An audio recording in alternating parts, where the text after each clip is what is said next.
guys, I just finished Arsenal 1, Newcastle 0. Yeah, listen, I thought we played well in the game, chance after chance. We could have scored a lot more goals, but it is what it is, a 1-0 win.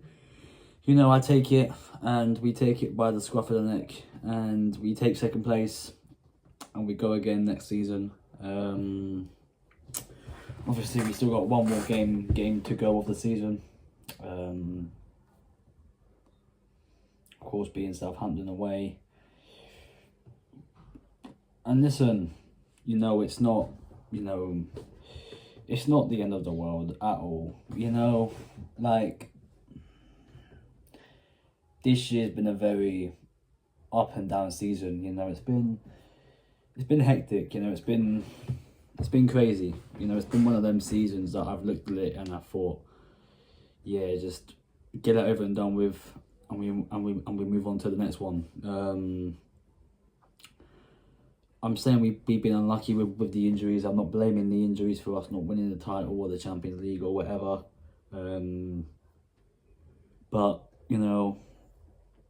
and that's when you need to have enough squad depth, and this summer is going to be huge for us. Who comes in, who leaves.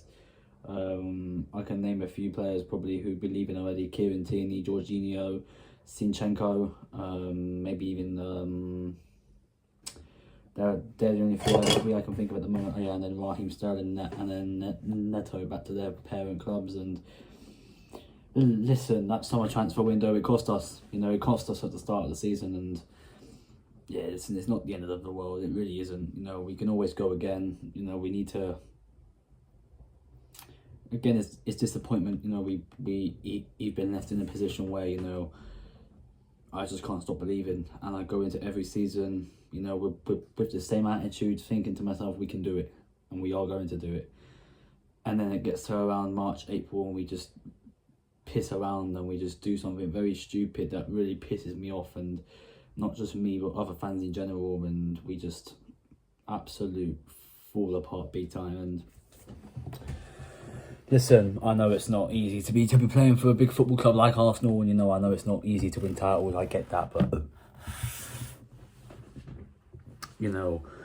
the guy's been there 5 years, and he's won absolute fuck all. And listen,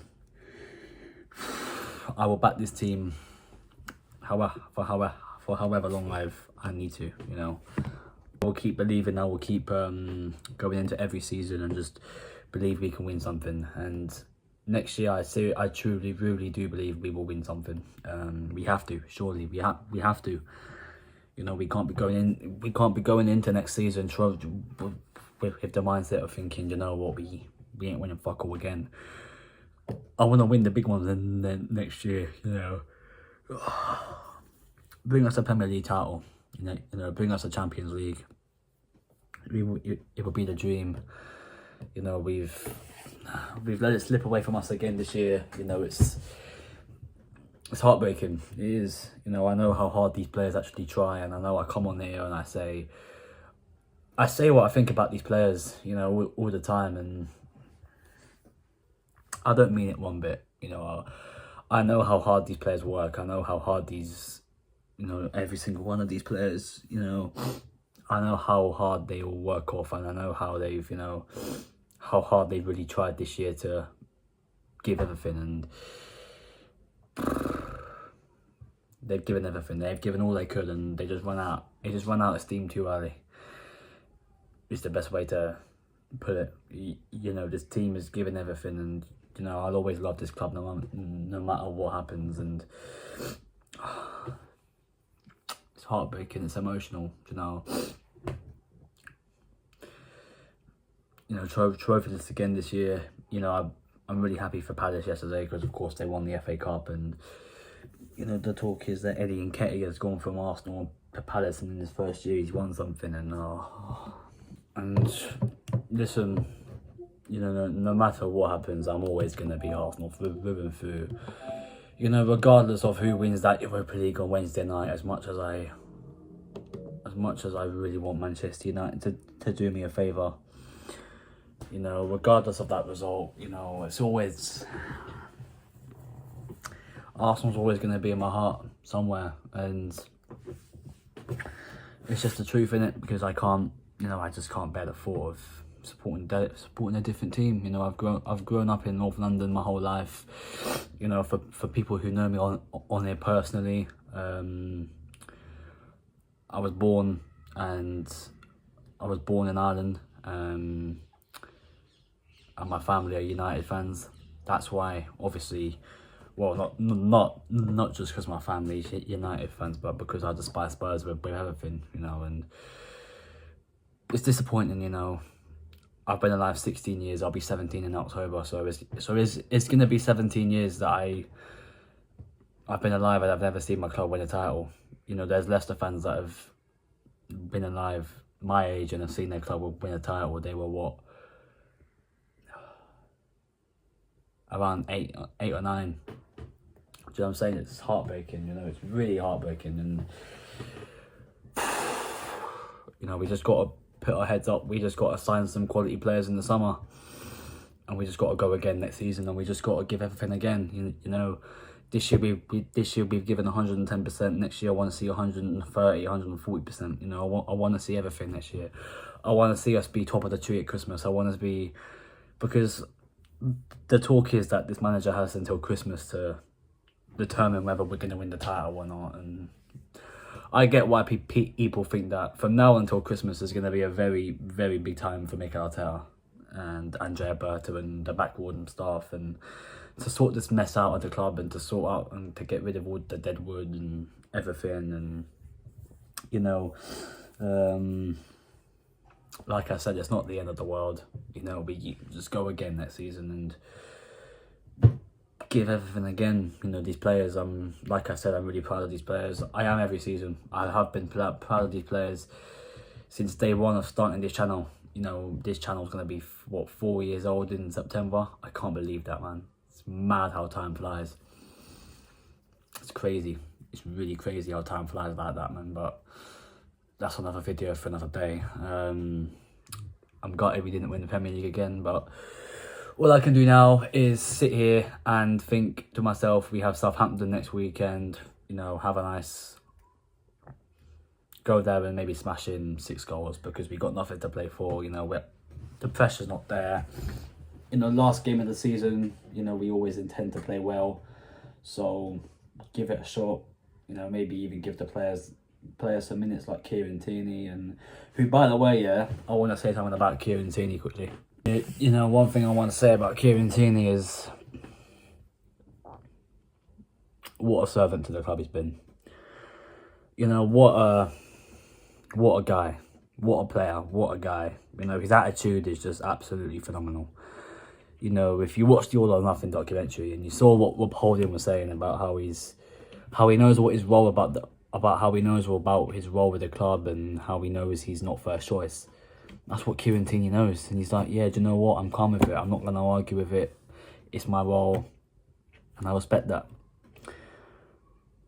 And even when he was first choice, you know, a few years ago, and, you know, the shifts he was putting in, and, you know, the goals he scored, you know, he scored some crucial goals. I still remember that goal away at West Brom, you know, that when he just cut inside and curled it into the bottom corner.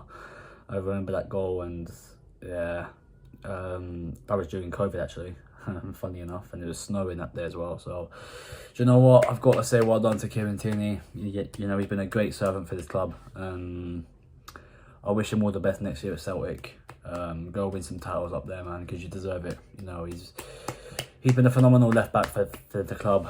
No, I can't say much more. I just can't. You know, he's been a great servant for the club. You know, he's been phenomenal. He's been